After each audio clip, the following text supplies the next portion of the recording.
Bradley International Airport is a public and military-use airport in Windsor Locks on the border with East Granby and Suffield, in Hartford County, Connecticut, United States. Owned and operated by the Connecticut Airport Authority, it is the second-largest airport in New England. The airport is about halfway between Hartford and Springfield. It is Connecticut's busiest commercial airport with 350 daily operations, and the second-busiest airport in New England after Boston's Logan International Airport. The four largest carriers at Bradley International Airport are Southwest Airlines, Delta Airlines, JetBlue Airways, and US Airways with market shares of 28%, 15%, 11%, and 10% respectively. As a dual-use military facility with the U.S. Air Force, the airport is also home to Bradley Air National Guard Base and the 103d Airlift Wing of the Connecticut Air National Guard. In 2008, Bradley was the 55th busiest airport in the United States by number of passengers enplaned. Bradley is branded as the gateway to New England, and is also home to the New England Air Museum. The airport is included in the National Plan of Integrated Airport Systems for 2011-2015, which categorized it as a primary commercial service airport. The now-defunct Bradley's department store chain was named after the airport, when investors held a meeting there. History: World War II. Bradley has its origins in the 1940 acquisition of 1,700 acres of land in Windsor Locks by the state of Connecticut. In 1941 this land was turned over to the U.S. Army, as the country began its preparations for the impending war.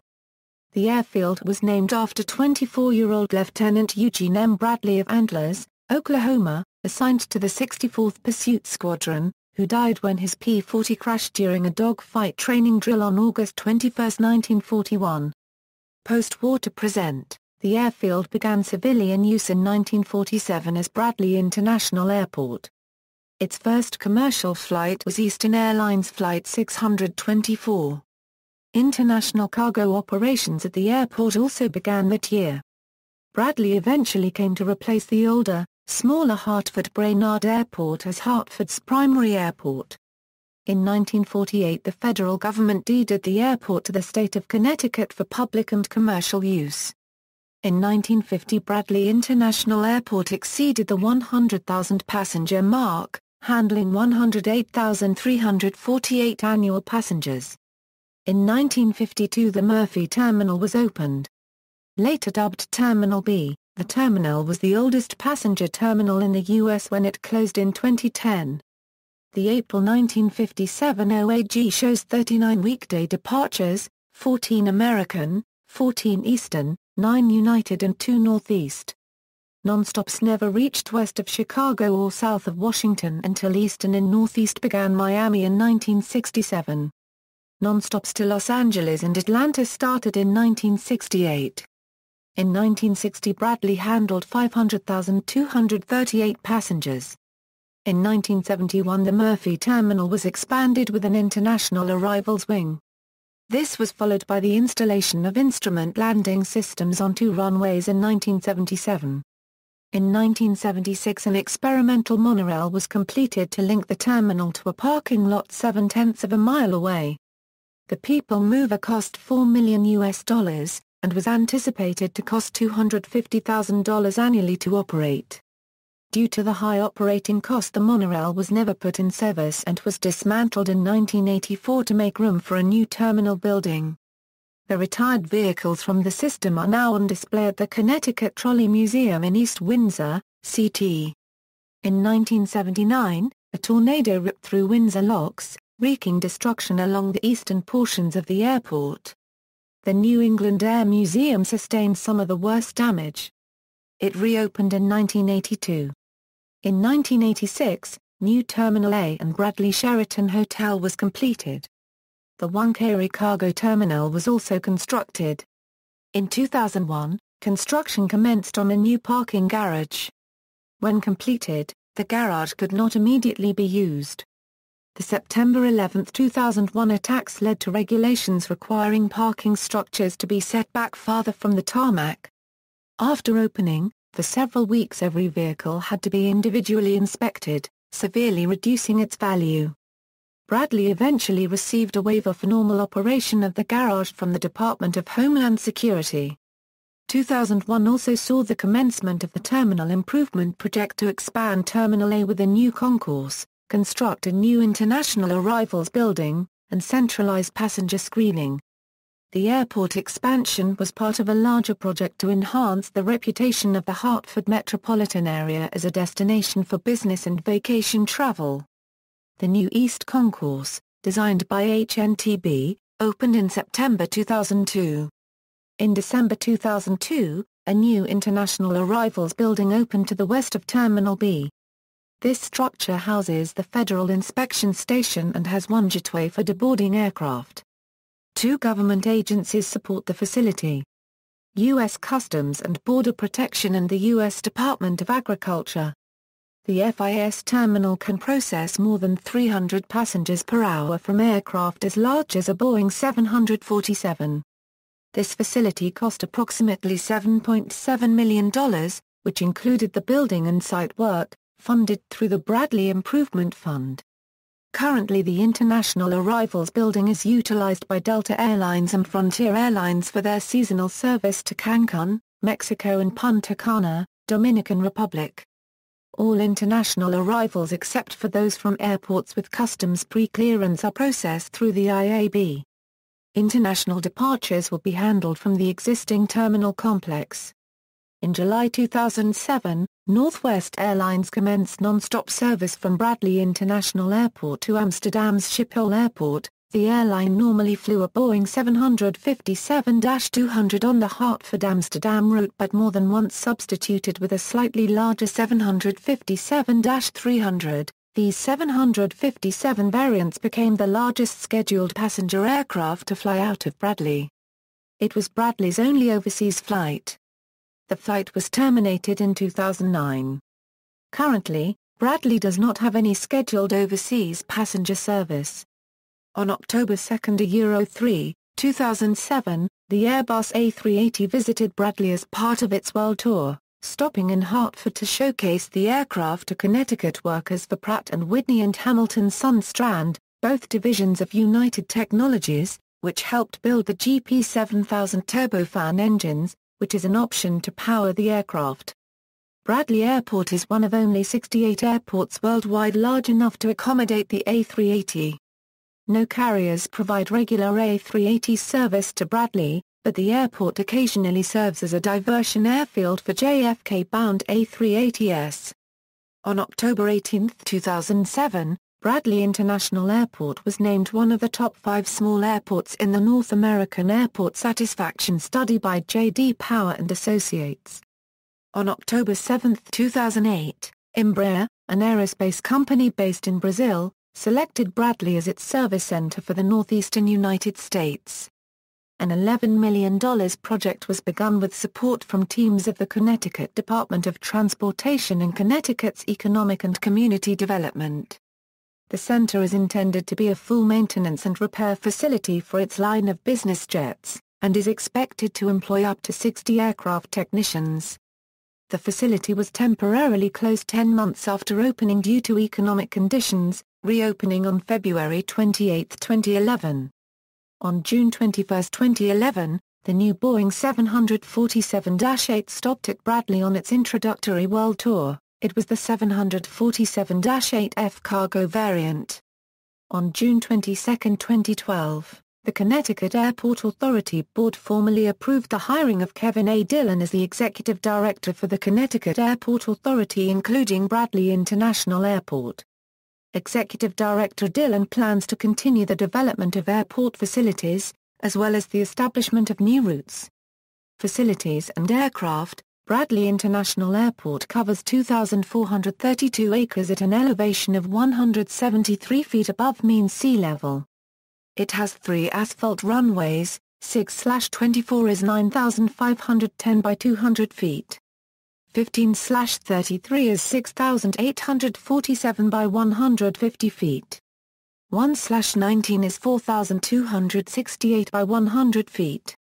In the year ending June 30, 2011, the airport had 107,404 aircraft operations, averaged 294 per day, 52% scheduled commercial, 27% air taxi, 17% general aviation, and 3% military. 56 aircraft were then based at this airport, 52% jet, 30% military, 12% multi-engine, 4% helicopter, and 2% single-engine. Passenger, cargo, and military operations. Airlines and destinations. Bradley International Airport's main passenger terminal A has two concourses. The East Concourse hosts Air Canada, Delta Airlines, JetBlue Airways and Southwest Airlines, while the West Concourse hosts American Airlines, United Airlines and US Airways. Terminal B, the 1952 Murphy Terminal, was closed to passenger use on April 15, 2010. The structure continues to host RON aircraft. Plans call for the eventual replacement of the Murphy Terminal with a new 19-gate Terminal B. All international arrivals are handled at the International Arrivals Building, located to the west of Terminal B. This building was formerly used by Northwest Airlines between 2007 and 2009 when they offered non-stop flights from Bradley to Amsterdam. Today, Delta is the sole operator using the IAB.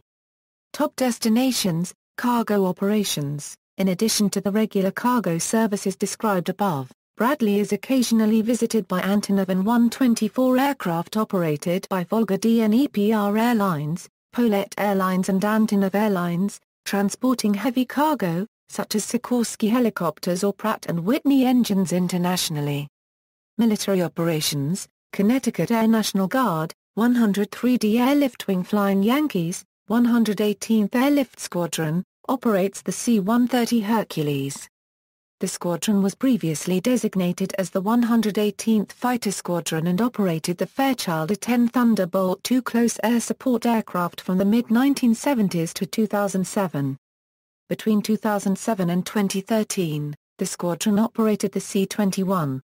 Military air transports that are commonly seen include aircraft such as the KC-135, a Stratotanker from bases such as Pease Air Force Base in Portsmouth, New Hampshire and Bangor Air National Guard Base in Bangor, Maine, C-17 Globemaster III aircraft from McGuire Air Force Base and Charleston Air Force Base are a less common but occasional sight. Connecticut Army National Guard, 126th Aviation Regiment.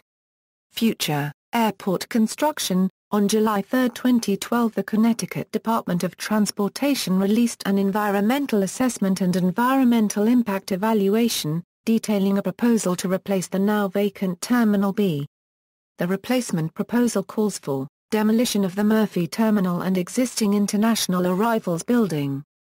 Construction of a new Terminal B, with two concourses containing a total of 19 gates, 2 of which could accommodate international wide-body aircraft.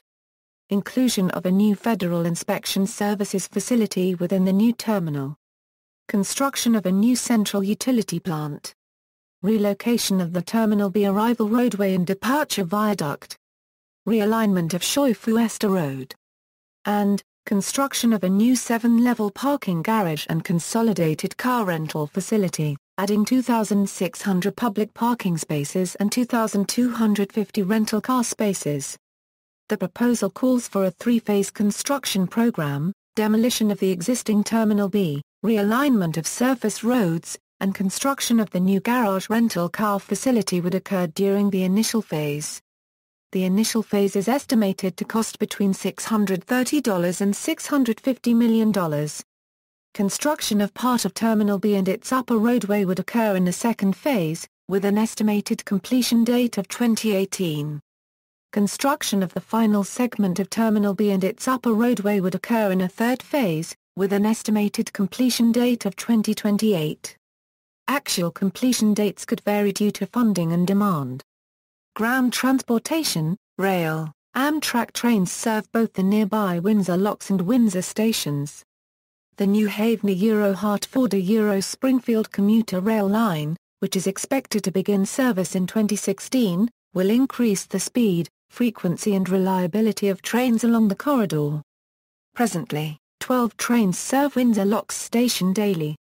This is expected to increase to 32 in 2016 and 70 by 2020. Plans call for every train at Windsor Locks station to be met by a shuttle bus connection directly to and from the terminal. Officials have discussed plans to construct a fixed rail link to the airport. Bus, Connecticut Transit Route 34 provides local service connecting Bradley with Windsor and Hartford. Route 30 provides express service to downtown Hartford. Environment. The Connecticut Air National Guard 103D Airlift Wing leases 144 acres in the southwest corner of the airport for their Bradley ANG base. The base is a designated Superfund site.